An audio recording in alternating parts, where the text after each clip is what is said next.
What's up, guys? Curtis Wilkerson here with Inside Arkansas and the pod at the Palace.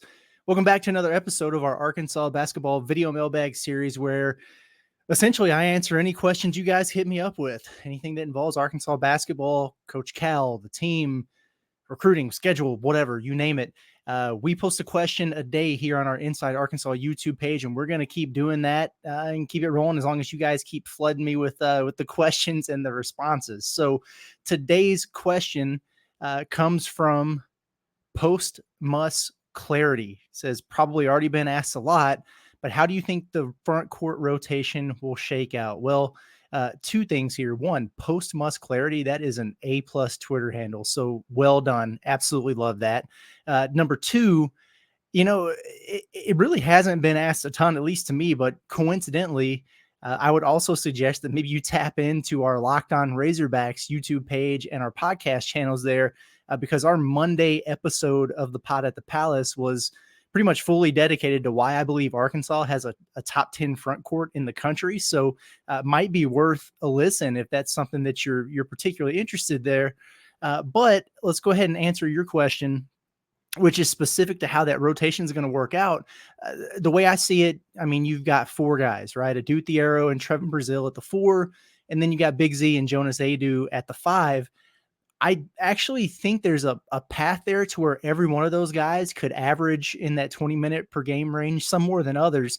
But I think all four of them could and should have a significant role here. It might be the most challenging for Big Z to get to that point, but I'll explain. Let's start at the 4, though. Adute Thiero, he's super, super versatile, right? I mean, he's not your traditional power forward that you saw back in the day. He's big and physical. He can hold his own inside and he can hold his own on the glass, but he also has guard skills, right? And he can defend nearly every position on the floor. Maybe he can defend every position on the floor. So kind of a Swiss Army knife for this team. I really think that Adute Thiero is probably at his best as kind of a modern day 4-man, but I also think he's going to be able to get 5 to 10 minutes a game, maybe more, on the wing at the 3, depending on how Carter Knox and Billy Richmond come along. So, Thiero played about 21 minutes per game last season at Kentucky. I do think that's going to go up a bit for him.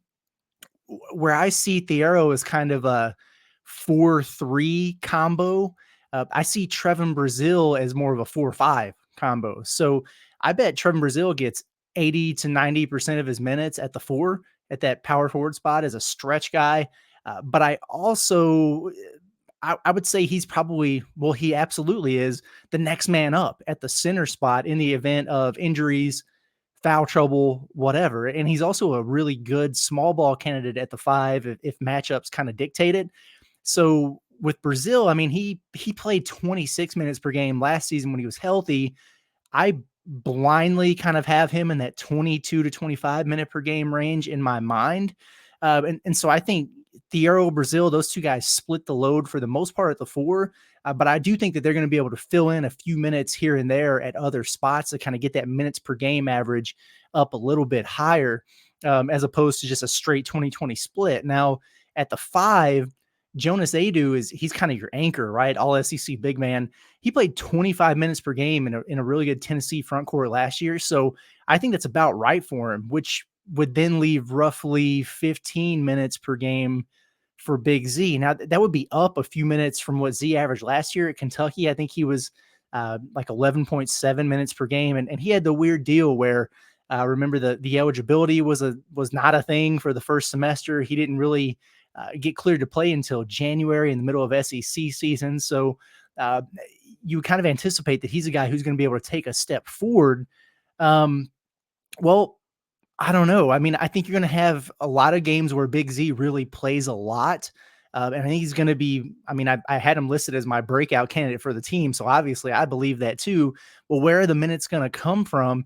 You wouldn't think that they would come at the expense of a guy like Jonas Aidoo because he's an all SEC player returning. He's going to be one of the best centers, not just in the SEC, but probably in the country. So the path to getting Big Z closer to 20 minutes per game, in my opinion, is how often can you play Big Z and Jonas Aidoo together?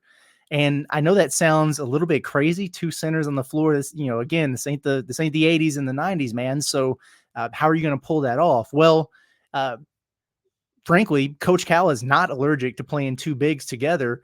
Offensively, it works, right?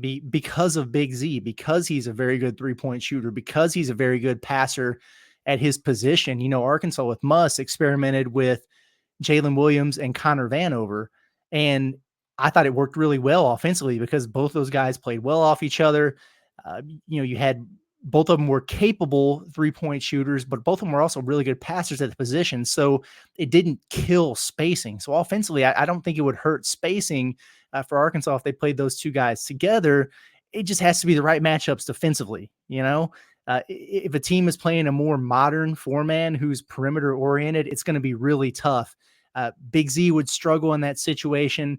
Adu might fare a little bit better, but it's not ideal. You want Adu under the rim, protecting the basket. That's where he's at his best. You don't want him dragging out and trying to guard somebody, putting the ball on the floor. That's a good way to get yourself in foul trouble. So you got to keep an eye on matchups there.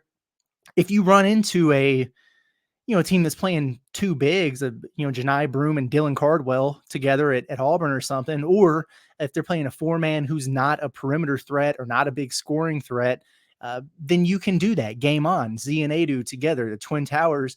Sign me up for that. That'd be a lot of fun to watch. The easy answer to make that work would be, well, why not just run a zone defense? Well, Coach Cal runs about as much zone as Eric Musselman did. So I really wouldn't expect that to happen there.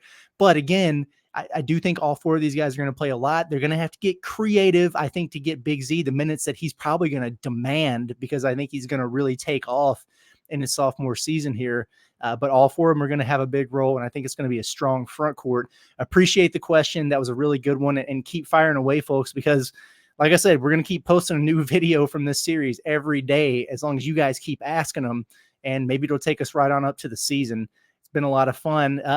Also, make sure you get subscribed, right? Inside Arkansas YouTube page, whether it's this basketball content or everything we got going on with football, our Inside Arkansas live show that's every day live streamed at noon. We got a lot going on. So if you're a Razorback fan and you're interested in these sports and what's going on, we got you covered on the daily with a little bit of everything, some good variety there. So I'd encourage you to check it out and see what you think. It's been Curtis Wilkerson with the pod at the Palace in Inside Arkansas, and we will see you guys again tomorrow. Everybody have a good one.